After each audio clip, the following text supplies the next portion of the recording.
Haitian President Jovenel Moise was assassinated overnight amid an ongoing constitutional crisis in Haiti that erupted earlier this year over a disputed election. Haitian President Jovenel Moise is dead after armed intruders broke into his home overnight.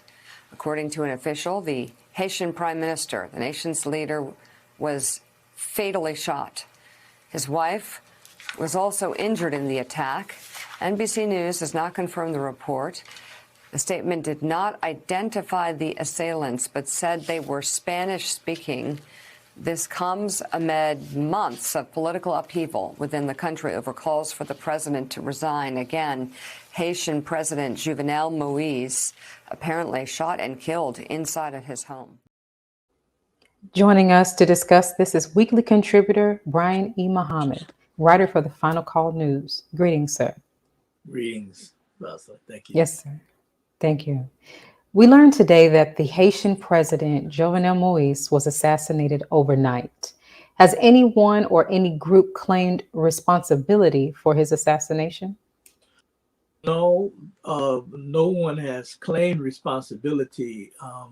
In fact, the reports that has been going on all day about it, particularly from the interim Prime Minister Claude Joseph, who said that they don't know who did it.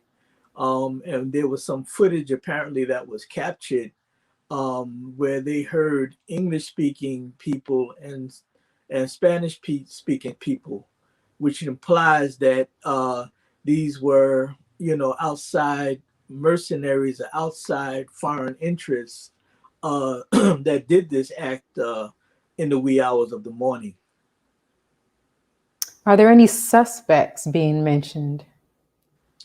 No, not yet. But just this general description and the vow of the Haitian government that the perpetrators will be brought to justice.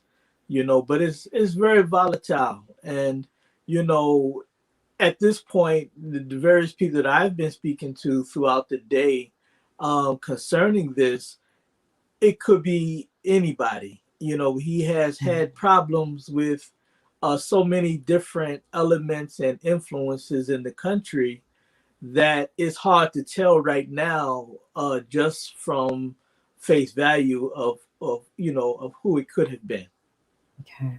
Now, speaking of his issues that he's had since he's been in power, how did the Haitian president come into power to begin with? Well, he was elected in 2016 elections, and he actually 2015, I think it was, but he was elected, and of course these elections was disputed at the time, and in fact his coming into office was actually delayed for almost a year at the time, which kind of leads into the current, you mentioned in your opening, the constitutional dispute that's going on now. And the constitutional crisis is rooted in that problem of those initial elections, because he's saying that, or his position was that since I was delayed into coming into office, then my term actually started at the end of that delay, which would take him to have ruled, if he had lived, until February of 2022. But the argument against that is the elections that many people are saying was rigged and all of that. I don't know, but this is what they're saying. And if it was rigged, they're saying that you actually came to power at a time where your rule would have ended in February of this year. And that's where that constitutional crisis situation came into play that you mentioned. So what role has the United States and the United Nations played in the current crisis in Haiti? Well, these were two, especially the United States, was two of the main outside meddlers, particularly the United States, meddling in the affairs of Haitian governance, Haitian life, controlling the country of Haiti, along with certain powerful elites, what they call the bourgeoisie, in the country, and it was the United States. Now, this issue with the United States meddling actually started in the early 20th century, around 1915 or so. You know, the United Nations came in to play more so um, when the United States orchestrated the overthrow of Aristide, Bertrand Aristide, who was the Haitian priest who was in power in the early 90s, and the United States overthrew him. And it was in that crisis that the United Nations uh, came in and became like a security force for peace, so-called peace, so-called, when you're dealing with Mm. the United Nations, even so-called Right. peace in the country. And that's kind of where this dual problem of the United States and the UN in the affairs, the internal affairs of Haiti, really jumped off the way we see it happening today. And so, yeah, they have a lot to answer for, you Mm. know. And I just want to say this about the United Nations. They actually left the country recently, you know. So they're not on the ground there now, in the way that they were. And people are calling for them to come back. There are elements calling for them to come back because of this assassination. Mm. But in Haiti, you got to be careful of who's doing the asking and why. Right. Now, how has the Biden administration responded to the Haitian crisis? Well, you know, the if you want to look at it from the standpoint of the United States government, in the last administration, you had a president who kind of was hands off in terms of the world stage. I mean, Trump, he really didn't want to be bogged down with this problem and that problem around the world, and he had this thing that he called America First, meaning I look out for me, you all handle your problems. Hmm. And then of course, you know, he was famous for calling Haiti and African nations and other Caribbean nations as Yeah. whole countries. And, you know, so Biden administration took a different take. They made a commitment that they will be more engaged in Haiti. But what does that mean? Right. For America, that means, you know, the last guy, he's still an imperialist, but he didn't want to, you know, it's like somebody who has a lot of responsibility, but they don't really want to be hands on about it. Hmm. That's the only difference between Biden and Trump. The Trump administration is going to be is committed to be hands on with their imperialism, but it's the same thing for the Haitian people. So, you know, it's the same thing. So, but he did today. His response, you know, that it was a terrible situation, and you know, and it's still yet to come out what his position is going to be, because he didn't really get any kind of reports yet on the assassination when they were asking him in the media. That may have happened by now, you know, at this hour of the day. But yeah, yeah. Okay. Now, a few moments ago, you mentioned how the U.S. and the UN have had their hand in Haiti for many, many years. Has the U.S. and or the UN been controlling the secession of Haitian regimes since the United States coup against Haitian former president, um, and I'm going to pronounce this, John Bertrand Aristide? Aristide, Aristide. Aristide. Thank Yeah, you. yeah. They To answer your question, they have always, I'm gonna separate the UN for a minute, but the United States has always meddled in every single administration that was in power. Every president that came to power, you know. Um, and many of them were puppet regimes. Many of them were in the hands of America. So these were not necessarily good people. Um, it wasn't since Aristide, you know, Aristide was probably more independent of these outside interests like the United States. Okay. But the rest of them, in some way, were controlled and certainly very much influenced by the United States and looking out for the status quo, which is the power elite that controls the money there. You got a whole group of power elite, a small oligarchy of people that control the economics in Haiti. The United States backs that. The United States backed people like this current president. Now, again, why he was assassinated and whether or not, because there's no honor among thieves. Trust me, there's no honor among thieves. So maybe he messed up with his benefactors, which was the United States and these other outside interests. I don't know, but yes, to answer your question, they've had this running relationship with them all. Okay.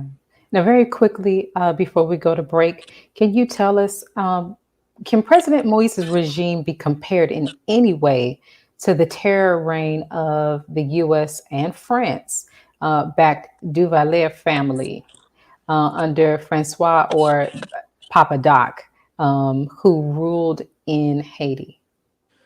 Yeah, I mean, corruption is corruption, and I think that the real comparison, how do you compare um corrupt people? Like, how do you compare? They both had so much bloodshed, both all three administrations, I would say, because Papa Doc and then his son, and they both was very problematic. All of them were problematic for the Haitian people, as we can see.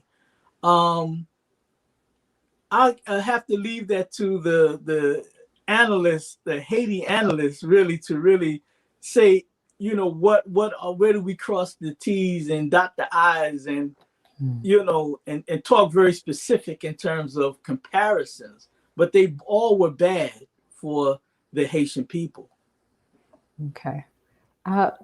Let's pause for announcements from our sponsors. When we return, we'll bring back the discussion of this week's Final Call article, Intentional Blindness, Warmongering Keeps Feeding U.S. Downfall. We'll be right back. Be a part of the force that powers truth in journalism. Go to nnvnews.com/donate. Worldwide, 24 hours a day, 7 days a week. Download the Final Call radio app and take us everywhere. On your phone, on your computer, on your tablet, on Instagram, Facebook, and Twitter. You can also log on to finalcall.com and click the Listen Live button, or finalcallradio.com. Final Call Radio, the official voice of the Honorable Minister Louis Farrakhan and the Nation of Islam. Please share your thoughts with us in the comment section below. Follow us on social media at NNV News, and please subscribe to our YouTube channel at National Network View. I am Anissa Muhammad with nnvnews.com.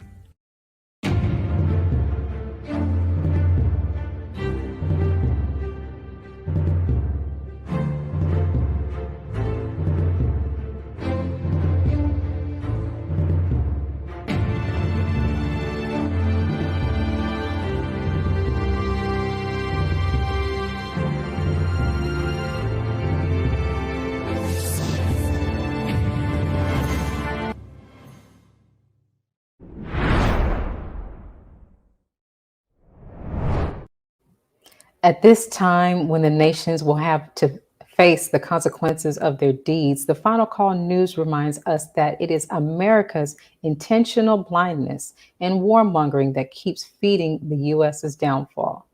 We're back with Brother Brian with more on this. Greetings, sir. This part is a good conversation. Get a chance to talk about the prophetic where America is in scripture and all of these problems in the world. But let me let you get to your question. I'm ready.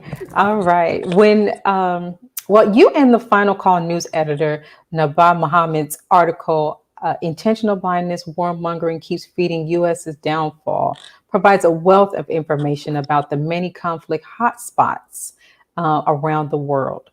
With all of these situations going on, which do you feel is the most imminently dangerous situation? Yeah, you know, the great reggae singer Bob Marley sang a song, "So Much Trouble in the World," Hmm. and I think that they all lend to the end of this world as we know it. I think certain hotspots are more dangerous than others. I think what's happening, this back and forth tug of war between the U.S. and Iran, is a problem, because it has the potential to draw the nations of the earth into war, which leads to a war that the Most Honorable Elijah Muhammad and the Honorable Mr. Louis Farrakhan have constantly warned about from the scriptures, called the War of Armageddon, where all of these nations will be engrossed in this battle. So I think Iran is a serious issue, not because Iran is an issue, but the West response to it, and this back and forth. Israel, definitely. Israel, because Israel is the instigator in all of this. It's Israel in that region, the Zionist state of Israel, they're the ones who is pushing for the nations of the earth to get into a hot war with Iran, and then their issue with the Palestinians that go unsolved, and the fact that you know that also has a potential to draw the nations of the earth in. And so those between those two areas, I think, if somebody was to ask me, as you did, what do I think is the worst? I think that those are the worst around the globe. Hmm. Yeah. Yeah. Your thoughts on this. Do you think we are living in the day of God's judgment? Yeah. We are taught by the Most Honorable Elijah Muhammad, and again, the Honorable Louis Farrakhan has been the chief warner in our midst today to talk about the time that we are in. And as many of you out there know, he has a lecture series called "The Time and What Must Be Done." To be successful in anything, you have to know what time. It has to be something that is on time, and you got to know what time it is. And so, yes, we're living in a time of judgment. We're living at a time of a change of worlds, an old world going out and a new world coming in.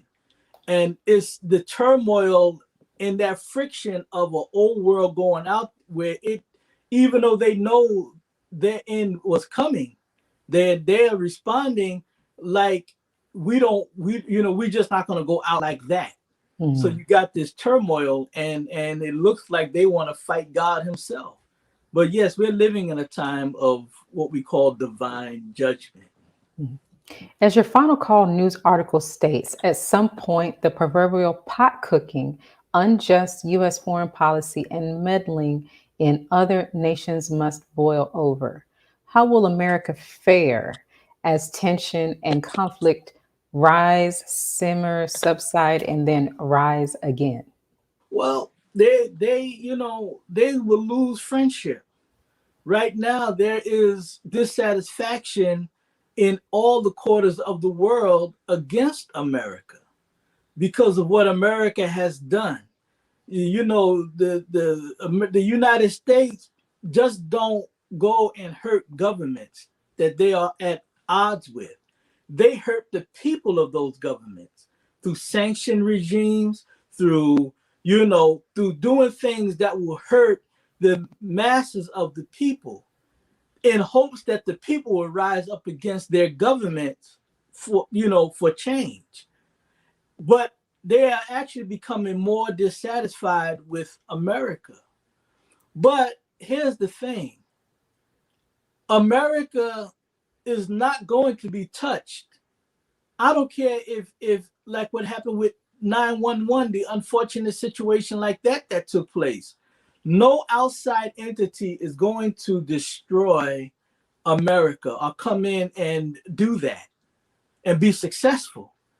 Because according to, and I'm just speaking from the standpoint of being a student of the Most Honorable Elijah Muhammad and Minister Louis Farrakhan, who taught that America is a preserved place for God to deal with.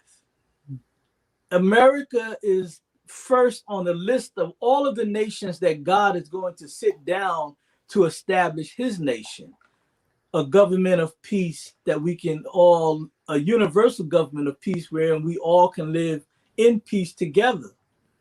God is not going to set up a new nation to add to 196 cesspool of nations at the United Nations. We're not the 197. He coming to establish a kingdom wherein he will be the ruler, the king, the not one of a number of heads. There will be no more. They all will be removed and sat down.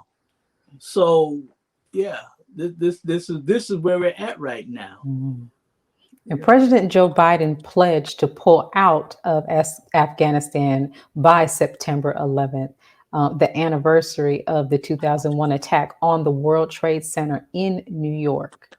How long has the U.S. been in Afghanistan, and what does this mean for America's role in that place in the region? Well, they've been there since 2001. And really give and take before that, because they were there backing what you call the Mujahideen fighters who were opposing the annexation of that land and the occupation of that land by the then Soviet Union. And of course, we know that the Mujahideen became Al-Qaeda. The leader of that, bin Laden, Osama bin Laden, was trained and financed by America at that time against the Soviets. And so if you want to hold someone responsible for these people, blame America. That was something made by America. Then they went back in after the Twin Towers went down on September 11th in 2001, I think it was, yeah. And they went into Afghanistan then, and they've been there ever since. This is the U.S. longest running war. So, but they, like, nobody has ever won a war in that area. That's historical fact. And America, the question that they're asking the military people now, did America accomplish what they went in to accomplish? In other words, did you win or did you lose? And the military people who've been answering this question is stuttering. If you won, you know you won. If you lost but can't admit that you lost, then you stuttering. And that's what they're doing. Now, will America's role be? That's an interesting question. Because the real reason why they went in was not going after terrorism. The real reason why they went in was because they wanted access to the oil that land have up there. And they needed access to the Black Sea. And so the oil pipelines, who control the oil pipelines to the sea is who is king. And that's what that fight has been over all that time. That was the situation when the Soviet Union, now the Russians, when they were there, that's what all that's about. They had nothing to do with no terrorism. It had everything to do with oil. And so again, what will happen, because I'm sure they're not taking their eyes off of their prize. Right. But militarily, they cannot afford to stay there. America has lost a lot of blood and treasure in Afghanistan. And I would answer the question that the military leaders are stuttering over. You lost. You lost. You got your tail between your legs, and now you got to come back. As the Honorable Elijah Muhammad said would happen. He said that they will be ran out of that part of the world. They would be ran out, and it's happening right in front of our eyes. Yes. Now, the Honorable Minister Louis Farrakhan warned in a recent Final Call article that ultimately every oppressed people, every enslaved people, every people not free, find the way to become free. Everyone who takes the road of the oppressor, the enslaver, the exploiter is ultimately set down. Are we witnessing this now? Yes. That's why you see them losing all over the world. There is a universal cry, an intense universal cry for justice everywhere in the world, where people are rising up against their own tyrants. It's happening in Africa. It's happening in what they call the Middle East. It's happening in the Far East. Look at how they responded to the coup in Myanmar.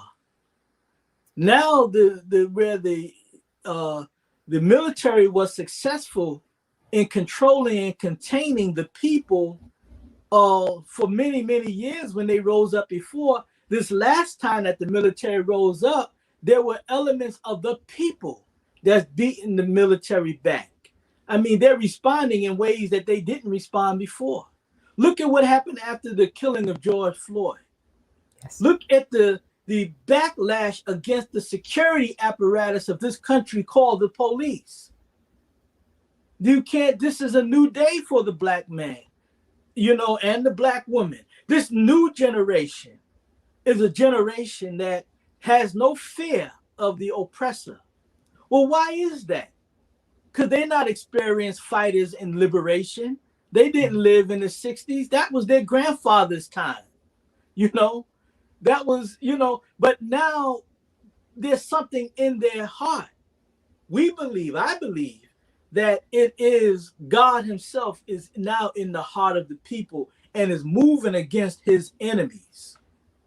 They're responding this way. So to answer your question, that's what we're looking at.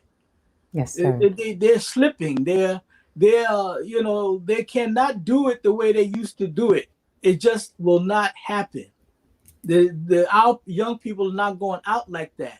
And I'm saying for our young people here in the United States and throughout the world, this current generation is like, hell no. That's right. Yes, sir. Let's pause for announcements one more time for our sponsors. When we return, we'll have more insight from NNV contributor Brian E. Muhammad. We'll be right back. Be a part of the force that powers truth in journalism. Your support helps to combat false media. Cash App NNV News. Asiatic Minds, online education, helping our children to discover their God-given skills, gifts, talents, and passion that will allow them to see their greatness as well as the greatness of our people. And upon discovering that greatness, infusing them with the desire to use it for the betterment of themselves, their families, our people, and the world.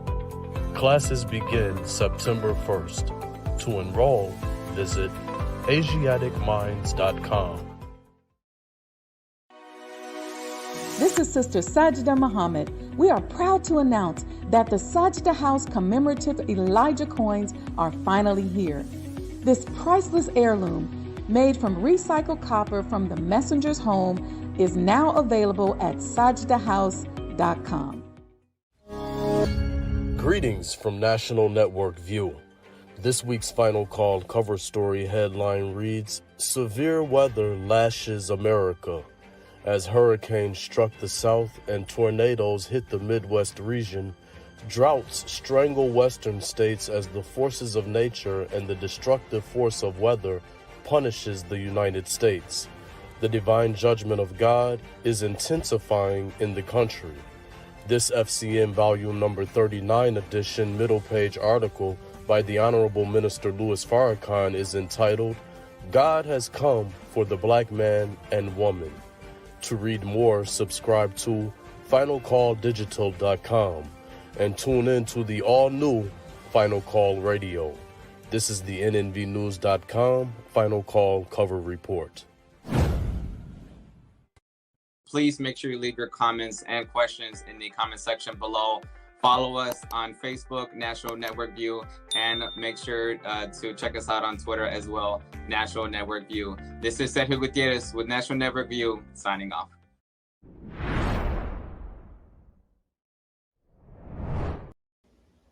Thank you for returning to us and staying with us through this segment. We have Brother Brian back to give us more insight on the global view.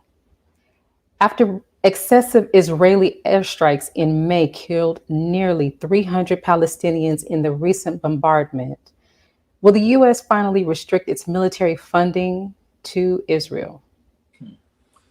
That would be good news, but no, they won't. And in fact, the after this last skirmish in May, where over 300, or nearly rather 300 people, Palestinian men, women, and children died, and much property damage was done to Palestinian areas like Gaza and the West Bank.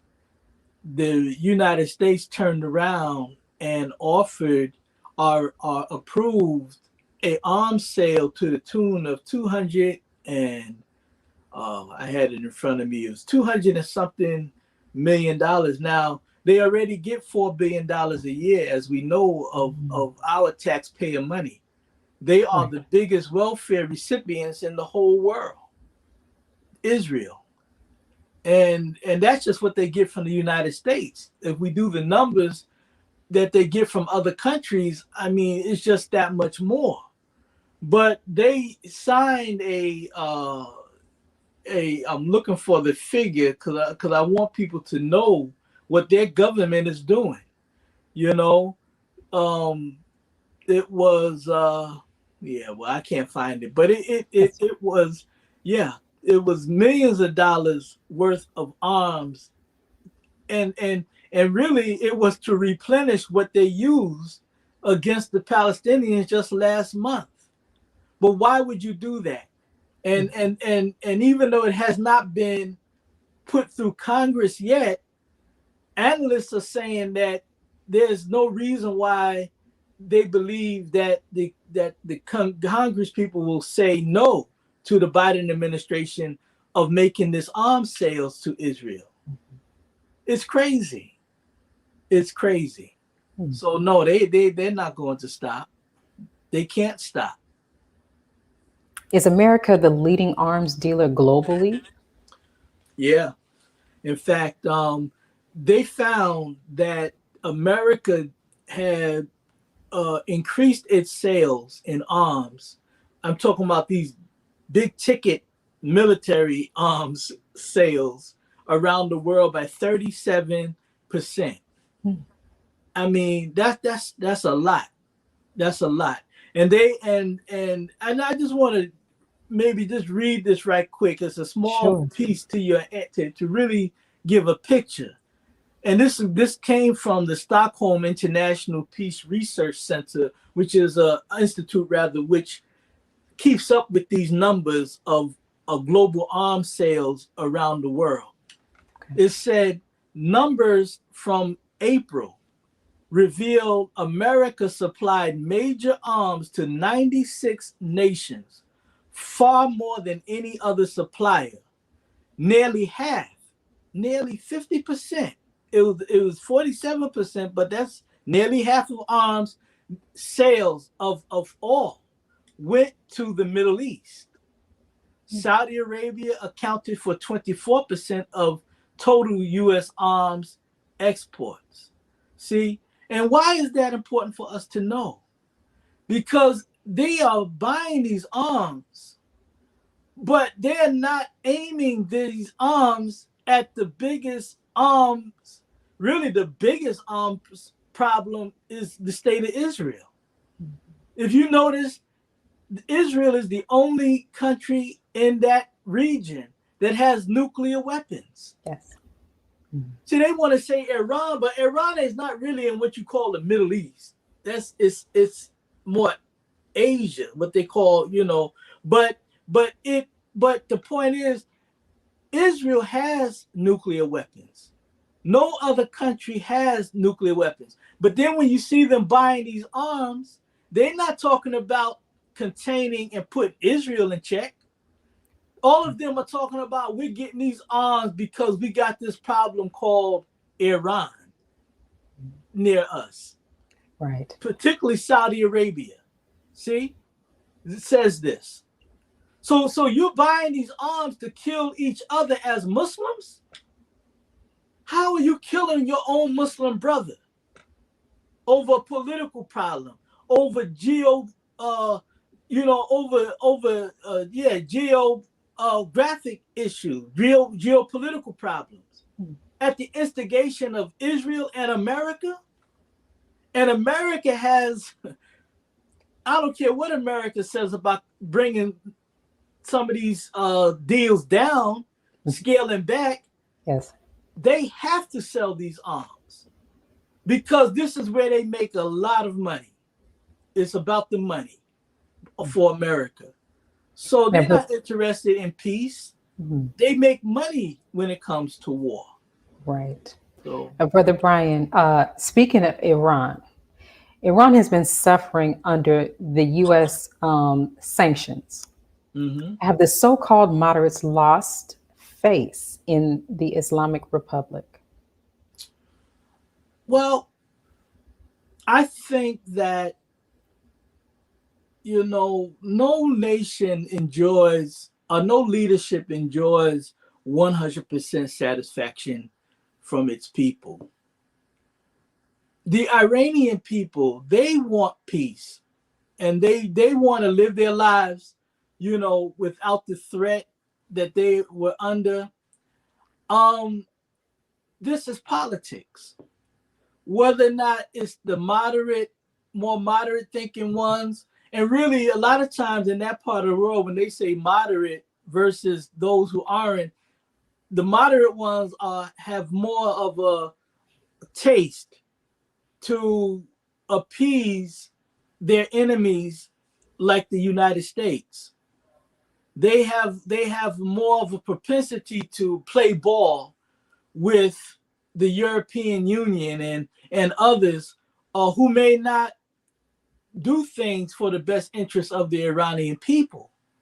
So I'm not taking sides, don't get me wrong. All I'm saying is that when you say moderate, we got to look at what are the politics involved in the moderate versus the others. I don't know if the Iranian people have lost taste or not.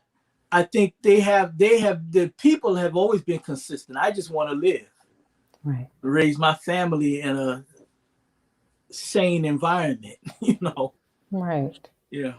Now, Brother Brian, very quickly before we close out for today, you mentioned the Most Honorable Elijah Muhammad and some of the teachings earlier in our segment.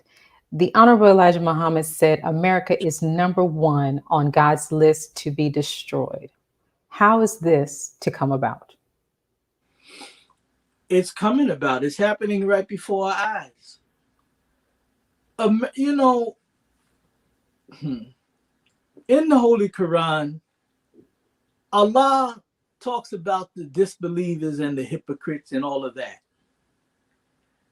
And when you look at these people who qualify for that, and if you qualify to be destroyed by God as America has so much did to themselves, you have to look at, did God do this to them? Or did they do this to themselves? So the Holy Quran says, we wrong them not. but they wrong their own souls. There's a natural that you reap what you sow. Justice is that. What goes around comes around. See? So if you are recalcitrant, and every nation, like any individual, as we mentioned earlier in the words of the Omniscient Louis Farrakhan, see, every individual, every nation's success in life is truly dependent, and its longevity, nation's longevity, is dependent on how they relate to the will of God. So if you are a tyrant, you cannot live in a day when there will be no injustice. You cannot live in a day where there will be universal peace and you're a warmonger. And so God warns them of this. And when they do these things precipitously, continuously do this, they put themselves outside the pale of the will of God. But did God do this to them? No, they did this to themselves. And he is merciful by even saying, if you stay on this course, this is what's going to happen to you. If you drive inebriated under the influence, you might hit something and die. Well, they've been under the influence of Satan. This world has been under, and we're saying that if you continue to drive this nation under the influence, something bad is going to happen. We're not saying it. God himself is saying it. God is saying it. Thank you so much for all of your insight this evening, Brother Brian. We look forward to speaking more with you on the Global View Report next week. Thank you. Yes, sir. Thank you for joining us today and tuning into National Network View News.